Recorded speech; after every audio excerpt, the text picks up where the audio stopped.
I don't know if you guys already heard, but this is something like unimaginable that you wouldn't wish on your worst enemy. But there was a mother from Dallas, Texas, that was preparing her 14-year-old son for his funeral when she gets a call that her 6-year-old daughter, Elena Ross, had accidentally shot herself with a loaded gun. A friend of her son's older brother had brought a loaded weapon to her home while she was away, who is identified as 19-year-old Demarie Sowles. He has been arrested and charged with the connection of the child's death so far. But, come on now, like, all in a 2-week span, she loses her son. She's getting him dressed and prepared, for his burial and his service, and boom, you get a call like, your 6-year-old daughter is gone due to the same thing, gun violence. Like, how could you handle that? How would you handle that? Okay, so Braylon, Brittney Ross's son, was over at a friend's house when he was murdered, which led to Sowles, the friend, the 19-year-old, having a gun because him and Braylon were being threatened prior to his unfortunate death. The mother trusted Sal. He has been around for years, and he never seemed dangerous or harmful to any of her children. So we can't just, first, of course, it's his fault because he shouldn't have had a loaded weapon in the area in the house with kids anyways. I wouldn't personally want to do that unless it was locked up in a safe or something. But he said that it was in the garage. Now, how did the 6-year-old get in the garage and get the weapon?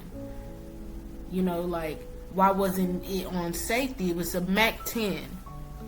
So I don't know too much about guns. I don't know if it could have a safe, but why was it in reach of a 6-year-old girl? I'm pretty sure she's shorter than him, which he could have put it as high as he could, but she had got to the loaded weapon and unfortunately harmed herself with it. So the grandfather, Michael Key, didn't know the gun was in the home because subsequently it didn't belong to either him or the mother, and he was hurt to know that there was a gun in the house that took his granddaughter away from him. He stated to the local news reporter, "It's a nightmare. We're living in a nightmare right now, and it's hurting me real bad." He was very understandably upset about that, and he added that the gun should have been put in a safe location where she couldn't have reached it or got a hold of it. The funeral ended up having to be postponed to prepare for a double service for her son Braylon and her daughter Elena. The mother said that she's very overwhelmed and she just don't know.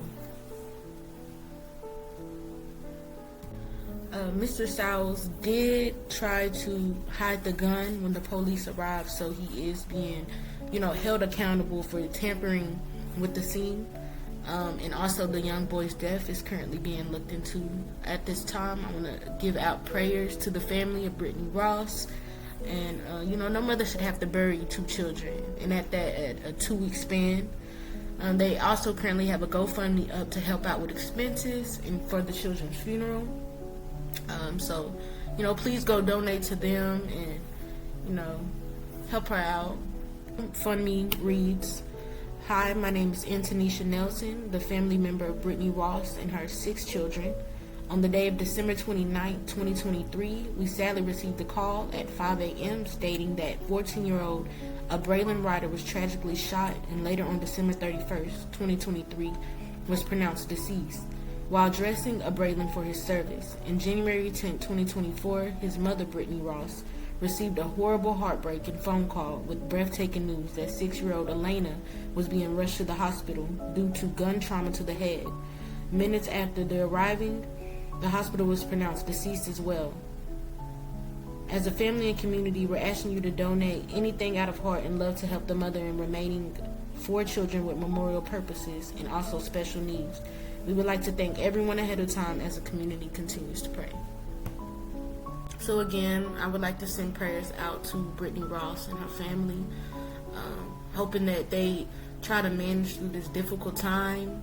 I know that it's never really easy to get over, so I'm not, expecting things to help. Money's not going to help, but at this time they're having to prepare for 2 funerals and not one. we all know that one funeral is expensive enough in itself. It's hard to get tombstones made, all of that. So hopefully they get the most perfect burial that children could ever receive, you know. So